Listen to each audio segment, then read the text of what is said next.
we are live. Wonderful. So we're live there.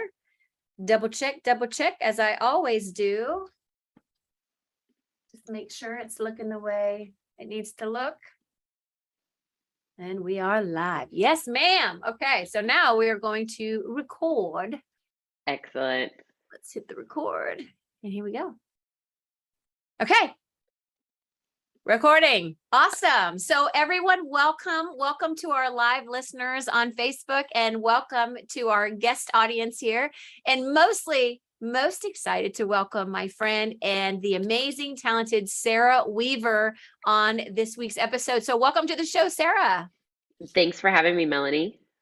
You know, I'm so excited. The minute I saw that you were publishing a book, I knew I had to have you on here because we've had you here in Austin for doing some KW Austin training on investment, short-term rentals, medium length rentals. And I think that that's kind of a market a lot of people don't know about. So I'm very, very excited to have you with us here today.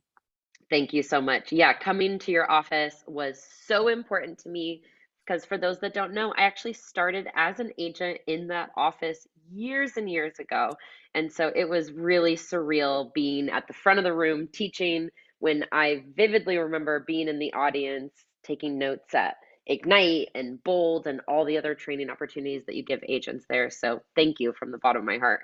Oh my gosh, I'm so excited. I got such great feedback, and I was so mad that I had to be out of town that day that you were here. And what's fun about it too is that you and I got connected through Michelle Bippis, who's one of my business partners here in Austin, right? And you guys had worked together, and you and I had talked about possibly getting into business together on a coaching side of things, right? And I love how, your whole life just opened up after that. Like you and I were having conversations. So I don't know, something just exploded in that moment and all these doors started opening. So I want to share about your story because, let me just read about you real quick for the people who don't know, but it says Sarah Weaver is a coach, speaker, real estate investor, entrepreneur, and business owner. Nothing thrills Sarah more than helping real estate agents and investors design the life of their dreams, whether that is making more money or working fewer hours or both.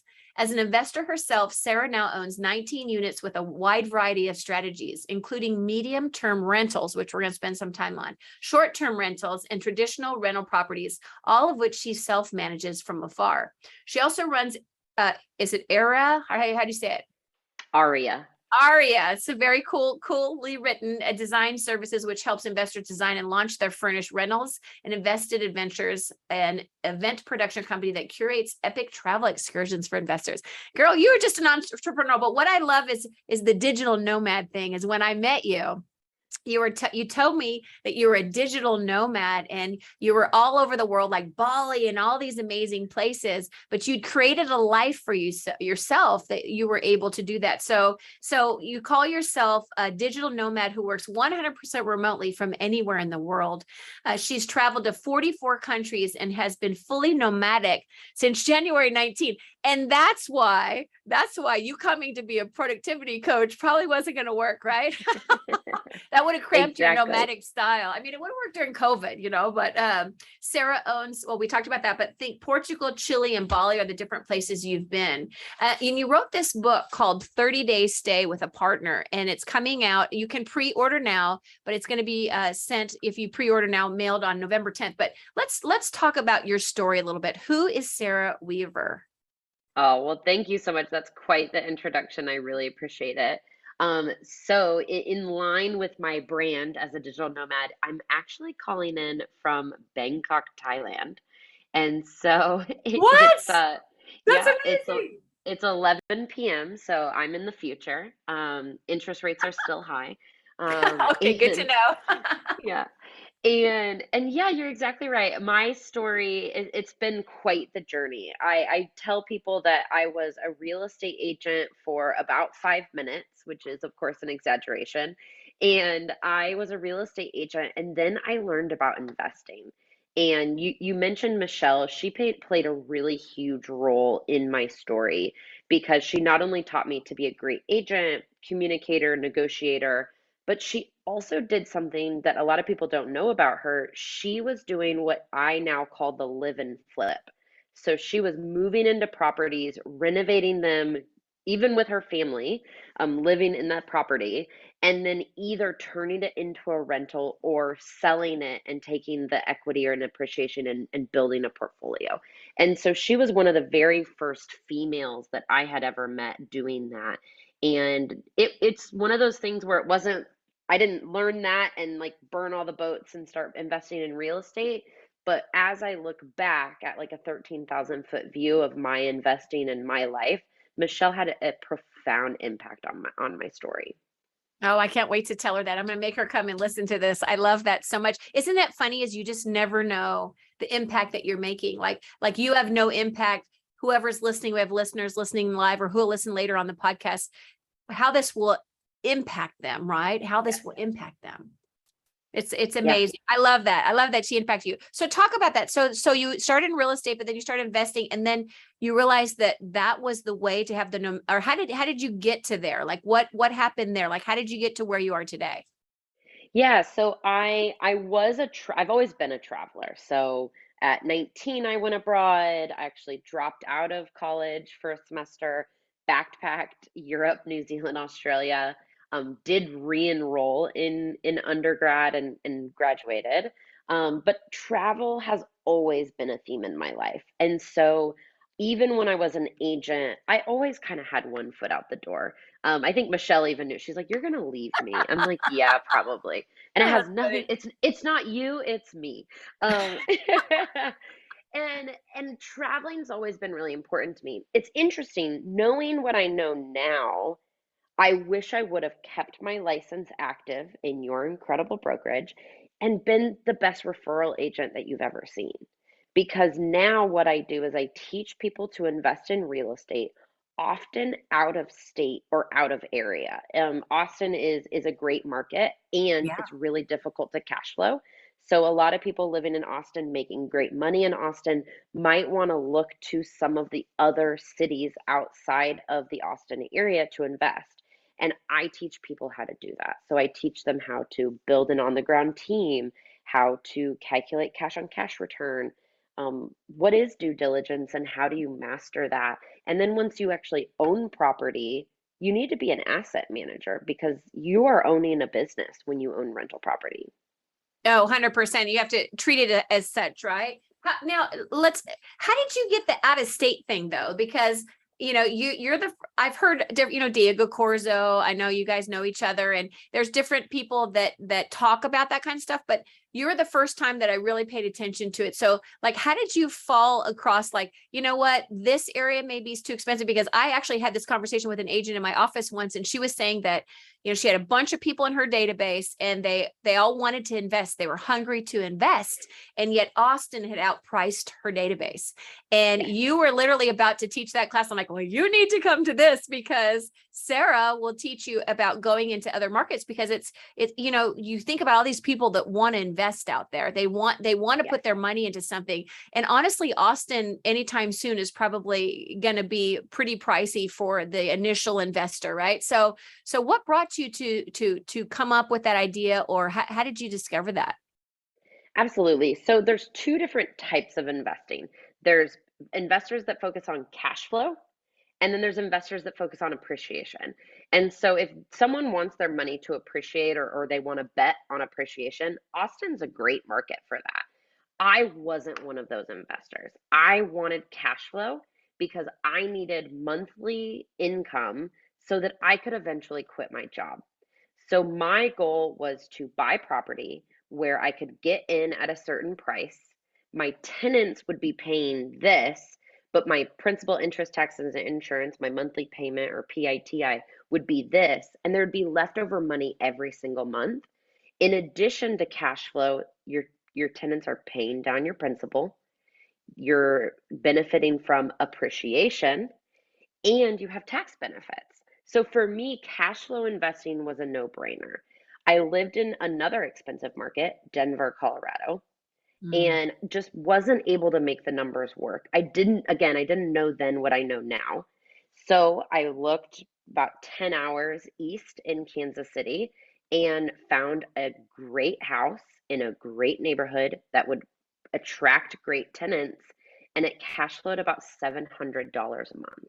Wow. Nice. Like me from the get-go, right? And so Oh, just yeah. did you just find that on your own, or had you heard about it, or did you listen to a podcast? Like, how did you think to go outside of your market?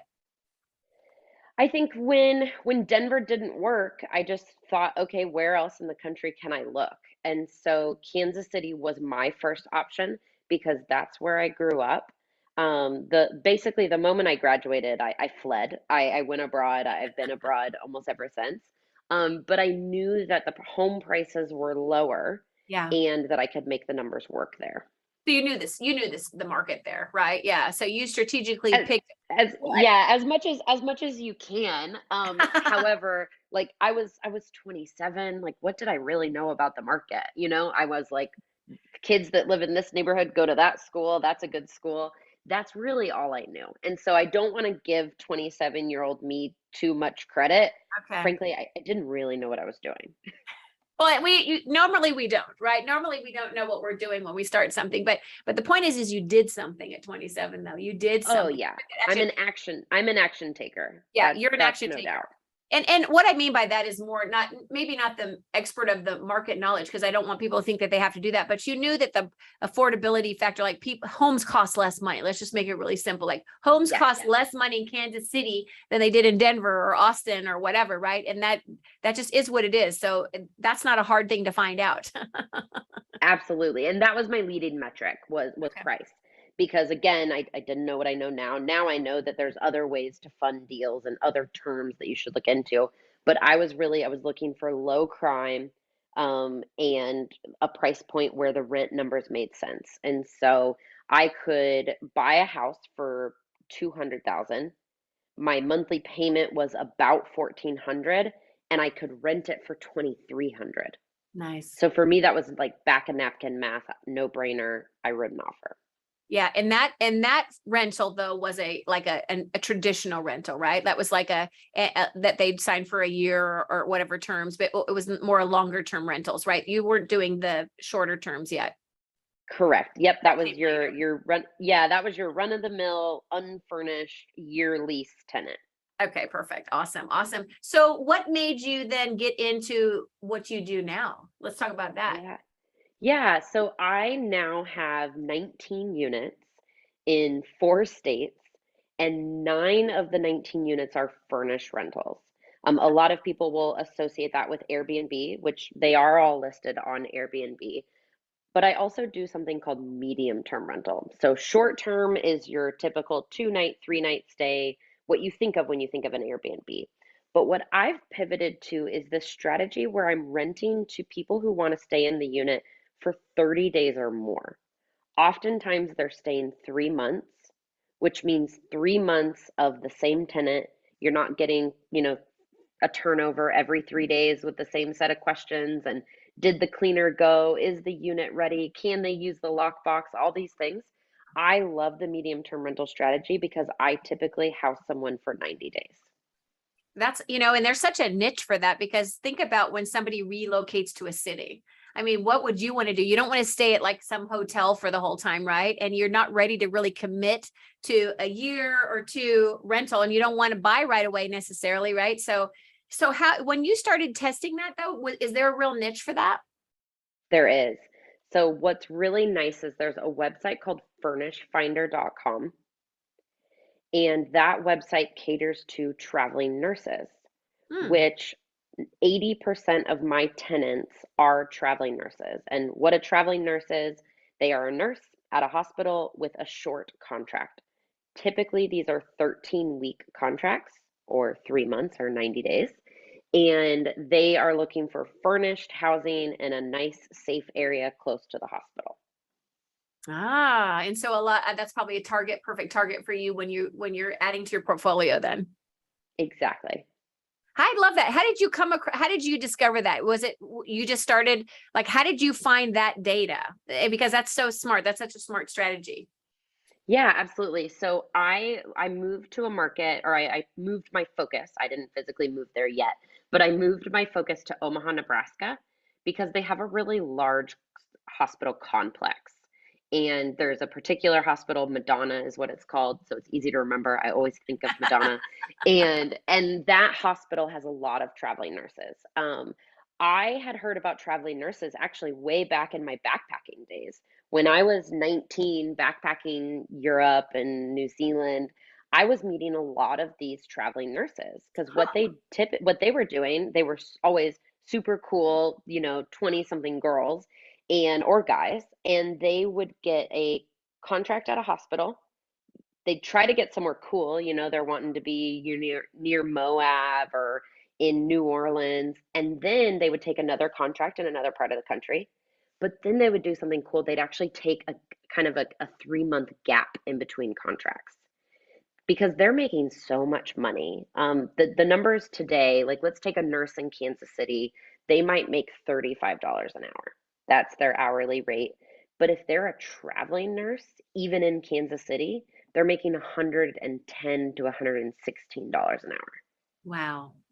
Yeah. So some Wow. of the nurses in my units in Omaha, their take home pay is 4 grand a week, not a month, 4 grand a week. Wow. So when I was backpacking, I'll never forget, I met the coolest girl. I was in Colombia. I was in the northern part of Colombia, which is in South America.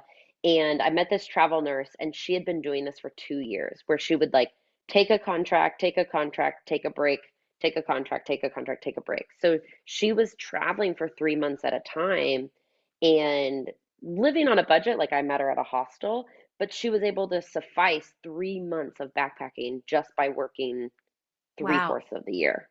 That's amazing.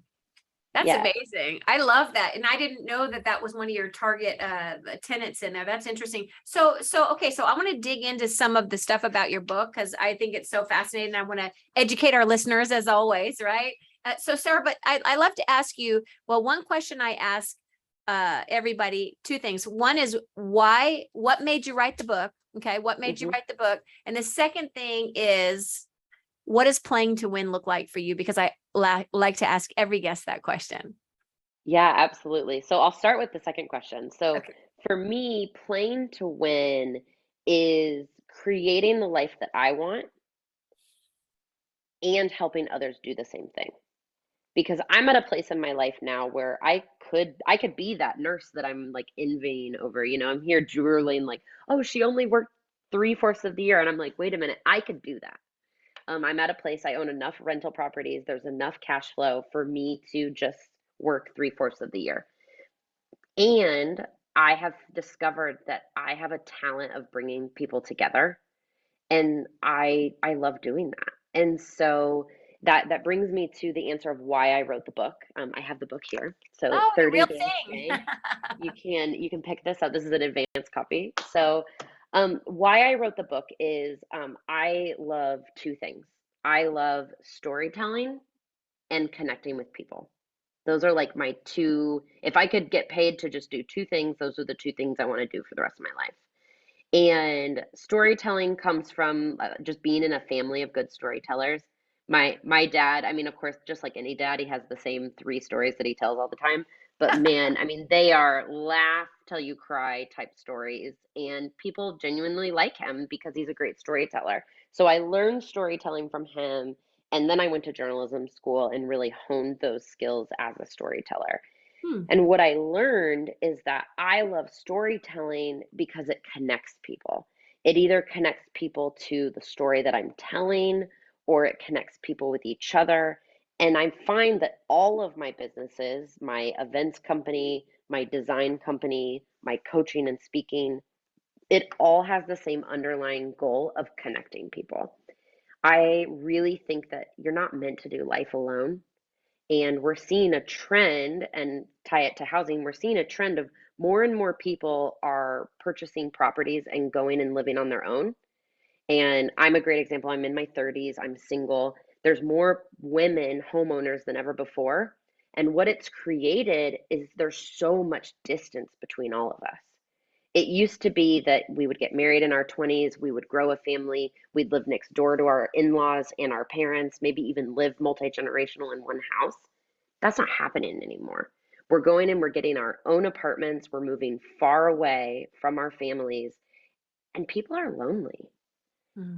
And so my goal with all of my businesses, including the book, is to really bring people together.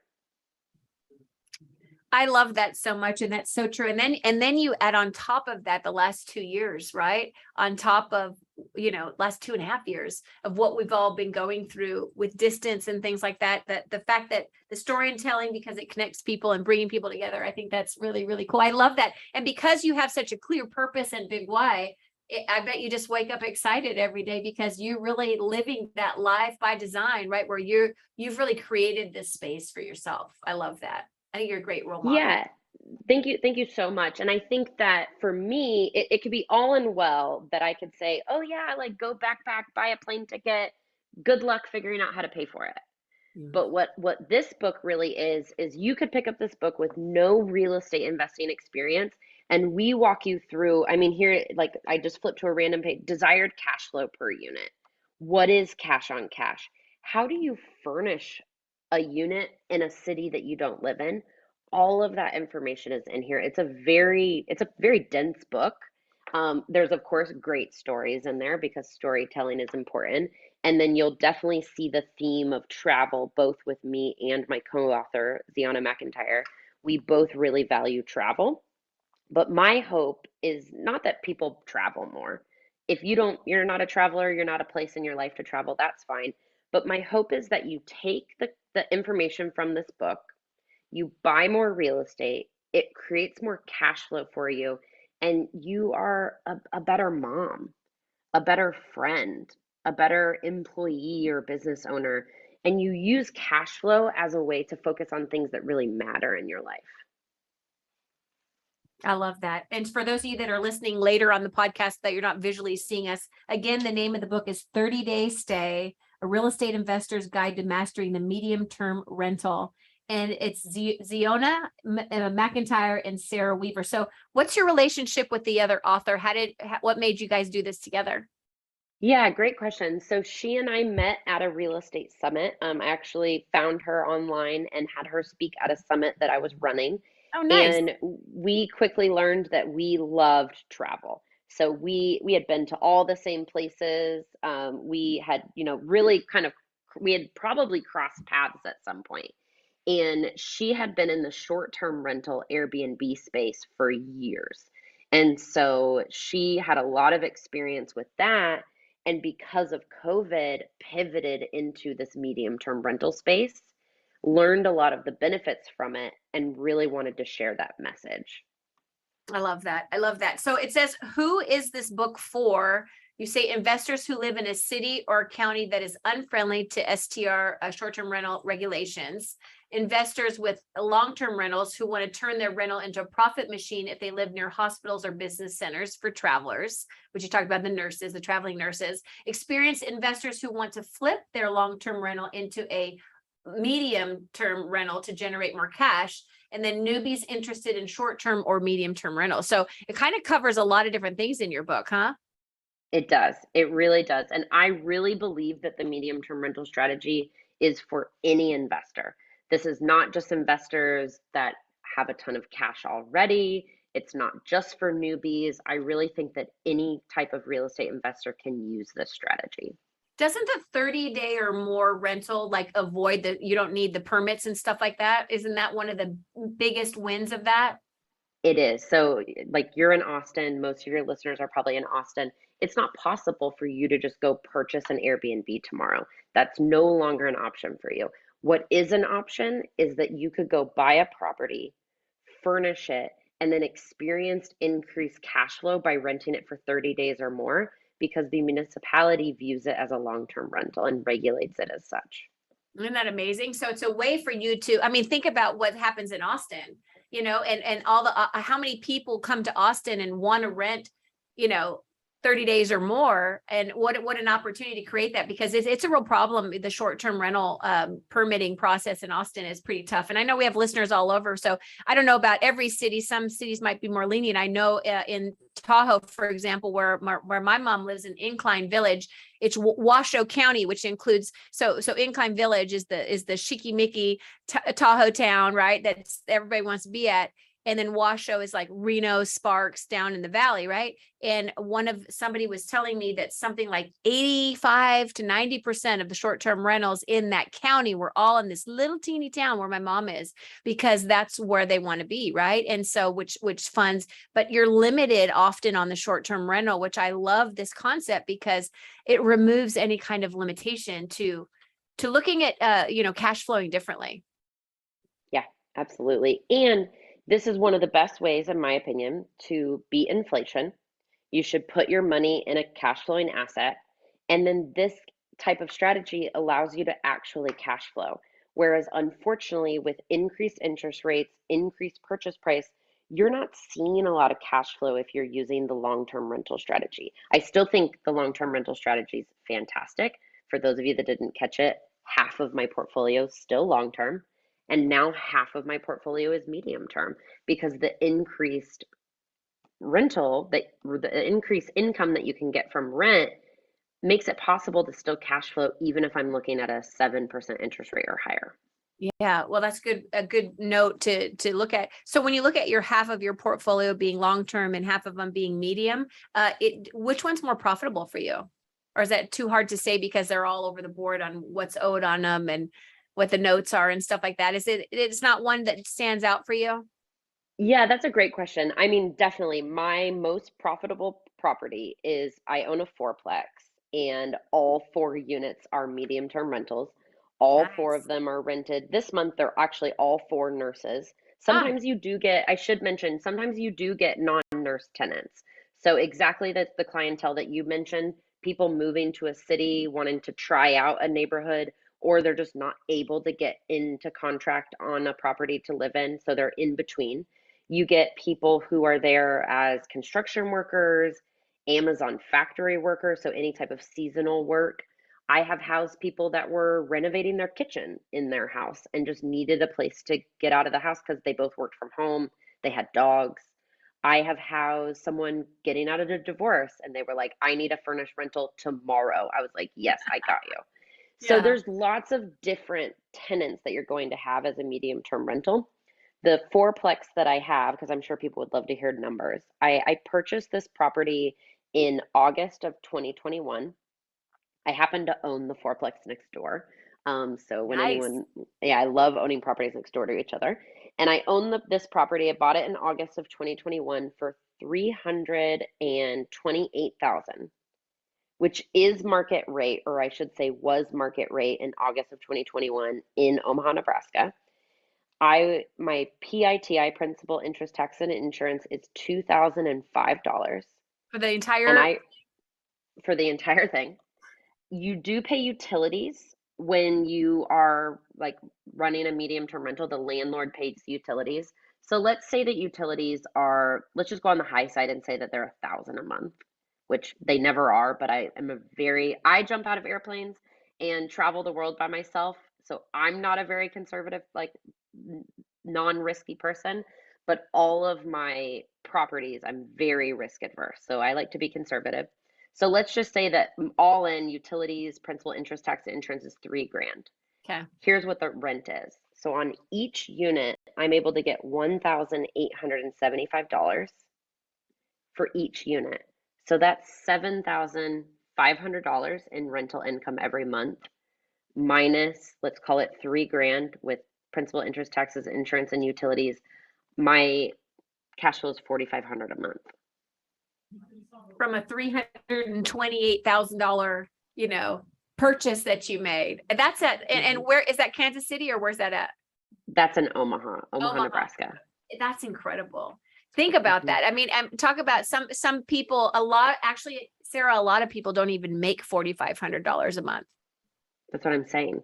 Buying that property allowed me to completely replace my income because that was my 4th property that I purchased. And you have them next door, 2 fourplexes next to each other. So it's like the Sarah Yeah. Weaver Street. Yeah. There's only one other one next door, and I'd love to buy that one It's too. coming. It's coming. I feel that for you. Let's put that out there. I think you're gonna, and maybe you can rename the whole street to be like Weaver Way or something. I love that so much. Well, in here, okay, so let's talk about some of the just conversations around, all of this. So we talked about this a little bit, but anything else you would add for a typical long-term buy and hold investor? Like what would make them want to change to the medium strategy? I mean, I get what you just talked about, the differences with you know, just shifting economies and inflation, Yes. and maybe you can get more money, but anything else we didn't talk about? Because I think that's a really great question. Yeah, so what I love to see investors do, and I talk about this in my mentorship program, is I like investors to really put on what I call an asset manager hat. So let's say that you own four properties. They're all long-term rentals. Maybe they're in Austin or outside of Austin, but you own these properties and you want more cash flow. And maybe you even have money sitting in the bank that you're like, okay, I'm getting creamed by inflation by just having this in, God forbid, a checking account or even a money market account. So you're like, okay, what do I do next? So maybe you're like, all right, I'm going to go buy a fifth rental property. Well, with interest rates, you're actually having negative cash flow, even in some of these typically cash flowing markets like Kansas City, St. Louis, Cincinnati. So, what I recommend you do if you're an investor in this situation is first look at those four properties that you own. It would actually cost you less money to furnish one of them and then get increased cash flow. You're seeing here that my numbers typically more than double. I'm getting about 2.3 or 2.25 times what I'm getting on my long-term rent. So, as an asset manager, I always tell people to look at your portfolio and see how can I squeeze more income out of the properties that I already own? Because acquiring more property costs more money. So my Yeah. first advice would be to look at what could your long-term rental property rent for. Whew, that was a lot of words. What could it rent for as a medium-term rental? And does it make sense for you to invest in furniture? Yeah, exactly. Okay, I love that. So that's where you'd start. Okay, so how about some misconceptions about medium-term rentals that you would like to debunk? Like what are some of the misconceptions out there that holds people back from doing this? Yeah, I think the biggest one for people going from long term to medium term, if you're already in the short term space, this is easy peasy. It's actually less work. It's less turnover, less client communication. So that's less. I think where some of the misconceptions come from is when you're a long term investor going to medium term. So I think the first myth is that it's going to cost $40,000 to furnish a property. It doesn't. My properties are really cute, and I spend anywhere between eight and $11,000. And I own a company where we will furnish it for you. So that's the other is I can't invest out of state. How could I furnish out of state and then also self-manage? So before we talk about self-managing, the furnishing piece, it isn't that hard. Once you do it, you realize, okay, this is not worth my time, which is why I think we have clients at Aria Design Services. We'll Exactly. do That it once for you do you. it for them, yeah, exactly. Yeah, I mean, anyone that's put together any type of furniture from Amazon or IKEA knows the pain and torture. Oh, yeah, Um, when I'm putting those pieces of furniture together, I'm just like, cash flow, cash flow, cash flow. I'm like, I'm getting paid a good dollar per hour to put those things together. But those listeners, you probably aren't.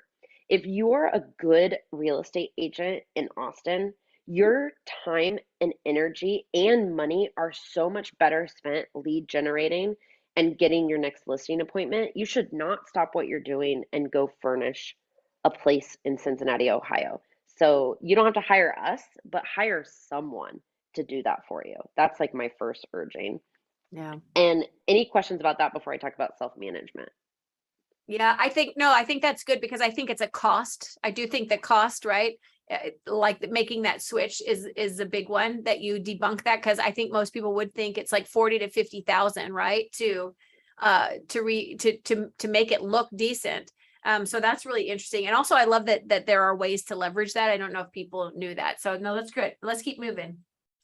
So then self-management, I think, is people's biggest hang up is they're like, I didn't get into real estate to get another job. And so there are companies out there that will manage your medium term rental.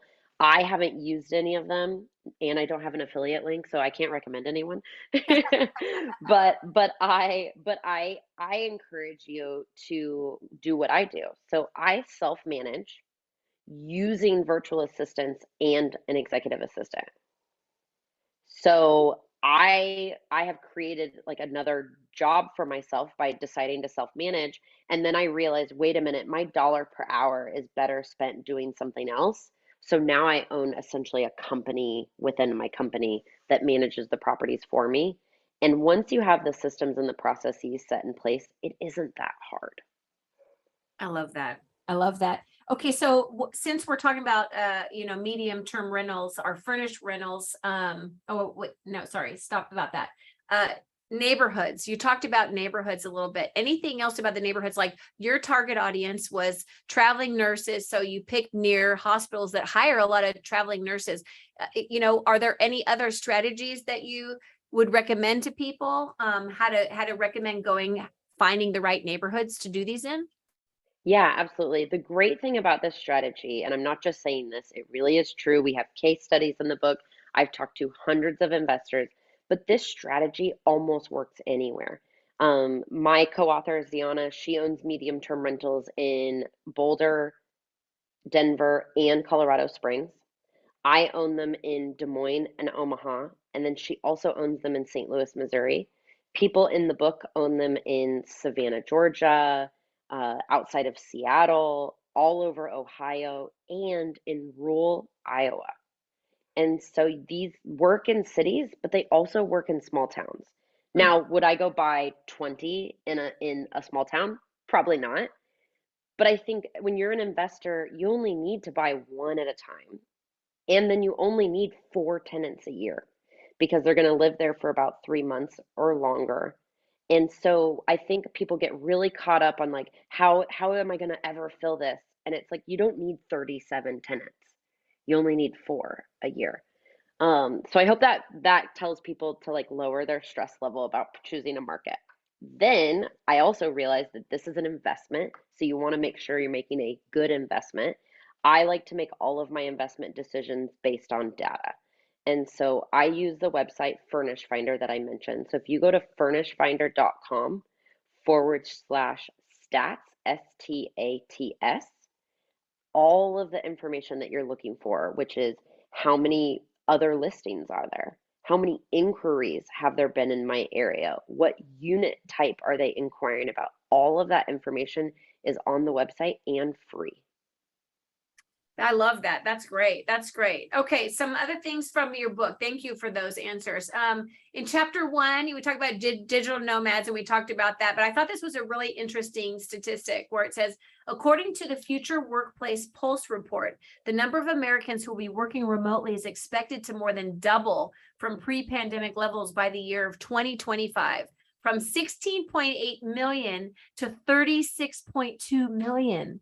Airbnb reported that the share of long-term stay bookers who used their stays to lead a nomadic lifestyle grew from 9% in 2020 to 12% in 2021.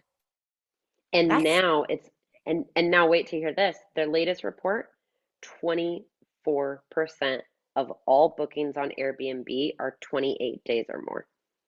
Oh, wow. That surprises me. Hmm. So do you put yours on Airbnb and stuff like that? You mentioned you put some of them there. You like, where would you even post your, I guess that's where, like, where would somebody go to find a place that they could have for 30 days or more? Yeah, so I have them on Airbnb. Okay. Ziana, my co-author, has hers on VRBO as well because that works well in Boulder, Denver, and Colorado Springs. For my market, I am at 97% occupancy across all of my units, just using Airbnb and Furnish Finder. That's amazing. That's amazing. Wow. Okay, so this is so cool. Tell me about the real estate food chain. Let's talk about that from your book a little bit. Yeah, so what I find is that real estate is not just for the wealthy. So I really want people to realize that they can get in on a property. I don't really like saying get in with no money down because I think it's a little deceiving. I do think you should have some money, but it doesn't have to be your money. So my most recent acquisitions have been through partnerships. So I'm coming to the deal and I'm bringing $0. And my partner is bringing the down payment, the renovation, and the furniture cost. Wow. Is that what you're talking about in here where investors have one thing in common? We're proud to talk about the real estate we own. Is that part two? If you get an investor talking about their portfolio, you may be able to convince them to sell part of it to you. That's Oh, exactly. yes. Let's talk about that. Yeah. I love that.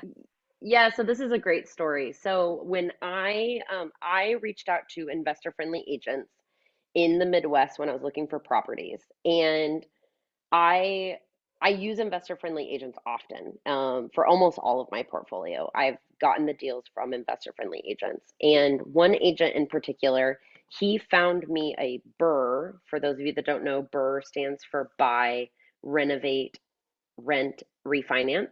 So I used this strategy on a property that he found on the MLS, which is really unheard of. And then he asked this magic question to the seller. He asked the seller, "Do you own anything else?" He didn't ask, "Do you have anything you're willing to sell?" or "You got any other properties that my buyer can buy?" Nope, he just asked a simple question. Tell me about the other properties that you own, or do you own any other properties? Because people are all the same. We all love talking about ourselves. And then real estate investors are all the same. We all love talking about how much real estate we own. I mean, I think I've said it twice on here how much property I own, right? Yeah, Like we yeah. love talking about it. So once he got the seller talking, he was then able to convince him to sell me the property again next door.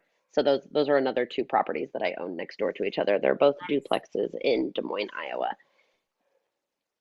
That's amazing, right? And so I think it's just thinking outside the box. Okay, so now you talked about you self-manage from a distance, right? And you're able to manage that yourself. You said one of the most common questions we get asked is how we handle showing properties that we self-manage, right? Short answer, we don't. This is one of the main reasons we love the MTR strategy. We can handle the move in and move out processes from our phones, even when we are in the jungle of Guatemala or furnishing our next unit in Iowa, both of which happened while we were writing this book. Yep, it's absolutely true. I wrote this book from Guatemala, Mexico, and all over the US. And it was possible because the medium term rental strategy doesn't require any showings. When someone books on Airbnb, they're not asking to see the property beforehand. That is such a good point because you think about with a long-term rental, right? You've got showings and it's like a buyer, right? And you're in, because I have multiple rental properties and they're all long-term. And so, you know what that all means. It means showings and this and that. Yes, And you're right. That is a big differentiator because yeah, I didn't even think that would be something that you don't have to do with that. That's just it's a booking thing. You're just booking it. There's no showings. It doesn't exist. I think that's a brilliant perk that you might not necessarily think about ahead of time, right? absolutely. And that makes it possible to do this anywhere. Exactly. And from the jungles, I love that. Okay, so I'm just looking really quick. So the last thing I wanted to before we wrap up here, it says things that break in chapter 17, things that break texting tenants and emotional stress. As for the emotional stress of running an MTR medium term rental, we often remind ourselves how much we cash flow each month. For now, we both self-manage all our units to keep costs down and profits high. That unit's rental income covers 88% of my PITI for the fourplex that you mentioned, making the other three units almost 100% profit. The ability to send a text message not only solves problems, but also provides top-notch service to the tenants. Thus, we are happy to do so. Plus, I never forget I'm essentially being paid to do this, and the hourly rate is phenomenal. Yeah. If you can't tell, I just love being a real estate investor. I love that too. Okay, so how do they find your book? You have something on here. They can go to biggerpockets.com. Yes, so it's biggerpockets.com/ 30-day stay. And for your listeners, I have a 10% off promo code. They just need to use my name, Sarah, SARAH, and they'll get 10% off. Nice. I like that. I'm sure this is going to help a lot of people because there's a lot of people that want to get into this space, But again, like here in Austin, we're limited. I mean, Austin's an amazing place. Like it's incredible, right? And whatever city you're in, you probably feel the same with real estate. It's gotten pretty expensive and this and that. And you might have this limiting belief that you can't build wealth. And that's not the case. And Sarah's proving to you it's not the case. It just might not be in the case on the street that you live on right now or down the street. It might actually be 50 miles away, 100 miles away, 10 hours away. Who knows? But it's out there. And that's why I really wanted to have you on the show too, is just to get people, we have to think differently because this is a great time. And I think it's going to continue to be a great time for people to lean in and build wealth during this whole, financial everything that we're going through in the United States or in the world. I mean, everybody's having this. Europe's having it as well. So let's talk about last parting thoughts as we wrap up the show. What did I not ask you that you would like to share with our listeners today, Sarah? I think the biggest thing is that people have more money than they've ever had before. So you probably have equity, especially if you're living in Austin, you have equity in your house. So there's going to be a lot of your listeners that their house has increased in value and they're sitting on equity in their property and they're not quite sure what to do with it. So I really encourage listeners to look into what's called a HELOC, a home equity line of credit, as well as a line of credit, so just an LOC, and pulling out that equity and essentially using your home as a credit card, and then using that equity or money to go purchase one of these MTRs in a new location. So you're using money to make more money. And that's what I encourage people to do because we're not seeing the returns that we want in the stock market. I'm in the stock market. I really believe in like boring investing. I love index funds. However, I'm seeing 26% return on my investment with medium term rentals.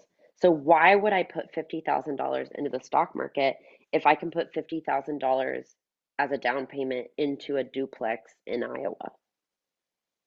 I love that. I love that so much. Okay, so I feel like this has been so beneficial, and I hope people go out and they go purchase your book right now. Whether you're listening to it and it's already been launched, go out and get the book and think about when we're thinking about building our wealth. Wealth building is such a part of our lives we don't spend enough time talking about. And I think, Sarah, you're such a great example of somebody that's building. I know you're still building, you're not done, you're not anywhere near being done, but you're building wealth while you're living the life that so many people can only dream of, right? Traveling the world. I mean, my gosh, right now you're halfway around the world. It's almost midnight and it's almost noon here. Thank you for being on the show. First of all, thank you for your time and staying up late to be on live with me today. But just that inspiration and finding the way and creating that path for others to do the same. So I want to thank you for coming on the show today. And any last closing thought that you want to give the audience today on just anything at all about your journey? Yeah, thanks so much for bringing that up. I think that is a really good thing to touch on is don't wait. Like if there's something that you want in your life, maybe you have as unrelated to money and real estate as we can get, maybe there's someone that you have a crush on. Like go tell them that.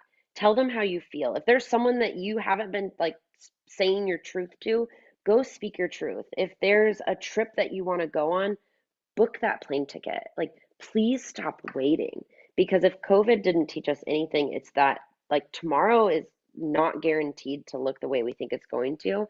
And so don't wait to live the life that you want. It's one of the many reasons that I started Invested Adventures. So all of your listeners are invited to come on one of my trips. We go to places like Bali and Portugal and Chile and Tennessee. So I really hope that people say yes to themselves and yes to adventure this year. No, I love that so much. And I love that as a closing thought. There is one question from one of our listeners. If you see in Oh, great. the she would love to know what's the best way to find those properties, MLS or other tools. And also she'd like to know if you have a social club or blog to follow you on. Oh, thank you so much. Yes, so the best way to follow me is Instagram. My handle is Sarah D. Weaver. If you're not on Instagram, then you can visit my website, sarahdweaver.com. And I am finding properties using investor friendly agents. I think whatever you do for a living, you should probably keep doing that and not stop what you're doing and spend hours on end sending mailers, knocking on doors, doing cold calling. Leave that to the professionals, which is why I love using investor friendly agents. So if you need an investor friendly agent, I highly recommend reaching out to an agent that you already know. They can refer you. Or if they don't know someone, please reach out to me. I would love to act as a resource. I love that. That's a great question. Thank you for adding that question because, again, stay in your zone and your lane of what you're good at. If it's another state or whatever, I mean, yeah, you can go look online, but you need an expert in the field that knows the market and is going to be able to give you the numbers you need to make a great decision, right? So Absolutely. SarahDWeaver.com or Sarah D. Weaver on Instagram is a great way to follow you. You also have a podcast. Now, what was the thing with Bigger Pockets with you? Yeah, so I have been featured on the Bigger Pockets podcast. And so that's a really great way to hear more about the kind of journey of investing. We don't talk a lot about the medium term rental strategy in detail on that episode, but that's a really good place to go. And then I flew from San Diego at the Bigger Pockets conference. I actually was able to share my book and the medium term rental strategy with everyone at the conference. And then I flew straight from San Diego to here in Bangkok. I love that. I love that. Well, Sarah, thank you for your time. Thank you to all of our listeners for listening today. I know that everyone got value out of this time and we value your time greatly. And I'm so proud of you, my dear. Congratulations on your book. Everybody go get a copy of 30 Day Stay, go pre-order. And think about, again, not limiting yourself and think beyond the boundaries of where you're at right now, because there is always a way. And the same thing is with your clients, because if you're doing it for you, I mean, the best way is to learn is to do it yourself and then take others along the journey as well, because they don't know and people want to put their money somewhere. And Yeah. so, Sarah, thank you for being a great role model for all of us and sharing today. Oh, thank you so much for the kind words. Yes, I urge real estate agents to invest themselves. And the great thing about agents looking for investment properties is that if they don't buy it, they can turn around and they can sell it. So they're essentially getting paid to look for properties. If any agents want to reach out to me, I do work with agents directly. I love helping agents do this. So please don't be a stranger. I'd love to hear from you. Okay, perfect. And best way to reach you is through your website or Instagram, or do you have an email or how should they reach out to you? Yeah, either one of those ways. And if they'd like to email me, it's just hello@sarahdweaver.com. Oh, I love that. Hello at SarahDWeaver.com. Okay, 30 Day Stay, hitting the bookshelves November 10th. Thank you for being on this pre-launch call and educating our listeners. And Sarah, I'm excited to continue to watch your global nomadic journey, digital nomadic journey. And again, thank you so much for your time. Thank you. I appreciate it. Bye, everybody. See you next time. Thank you, Sarah.